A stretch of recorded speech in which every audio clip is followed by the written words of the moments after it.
महिलांच्या सुरक्षेचा मुद्दा नेहमीच वारंवार चर्चेला जातो, पण तुम्हाला माहिती आहे का, अनेक महिला ज्या आहेत ज्यांच्यावर लोकलमध्ये सुद्धा विचित्र प्रकार घडतात.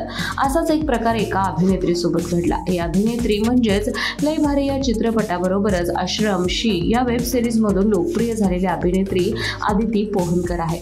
आदिती पोहनकरने तिचा लोकलमधील एक अनुभव शेअर केला जो भयंकर वाटतो. खरं तर ती फर्स्ट क्लास मधून प्रवास करत होती. ही गोष्ट आहे आदिती जेव्हा 11वीत होती. फर्स्ट क्लास डब्यामध्ये छोट्या शाळकरी मुलांना सुद्धा आलेलं चालतं आणि म्हणूनच लहान मुलं सुद्धा त्यावेळी डब्यात चढली आणि याच डब्यामध्ये दादरवरून जशी ट्रेन निघाली तसं त्या मुलाने तिच्या छातीला हात लावला. खरं तर ही घटना भर दिवसा सकाळी 11 वाजता तिच्यासोबत घडली होती. यानंतर आदितीला प्रचंड प्रमाणात राग आला होता. ती म्हणतेय की मी असंही नाही की कुठला विचित्र ड्रेस घातला होता, मी कुर्ता घातला होता आणि त्यामुळे मला वाटत नव्हतं की असा कुणाचा माझ्याकडे बघण्याचा दृष्टिकोन होईल. त्याचबरोबर या शाळकरी मुलाने असं करावं हे तिला पटलंच नव्हतं.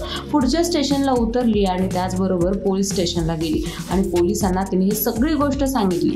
पण पोलीस म्हणाले याच्यावर तुझा प्रूफ काय आहे की त्या व्यक्तीने तसं केलं आणि तो मुलगा आता कुठे शोधायचा. त्यानंतर काही वेळाने आदिती पोहनकर बाहेर आली आणि तोच मुलगा तिला दुसऱ्या मुलीशी असं काहीतरी करताना दिसला. त्यावेळी पोलिसांना तिने बोलवून सांगितलं की हाच तो मुलगा आहे.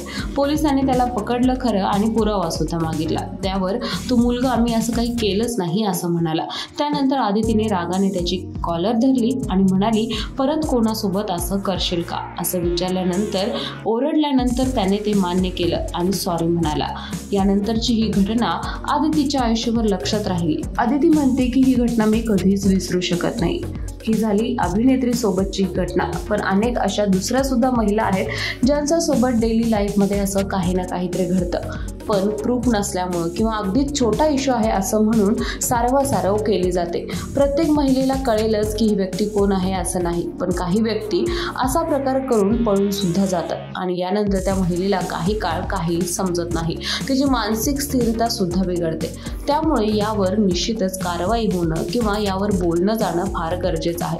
तुम्हाला याबद्दल काय वाटतं नक्की कळवा. त्याचबरोबर तुम्ही लोकलमध्ये किती सेफ फील करता हे सुद्धा कॉमेंट करायला विसरू नका आणि याच प्रकारच्या माहितीपूर्ण व्हिडिओसाठी ओनली मानिनीला जरूर सबस्क्राईब करा.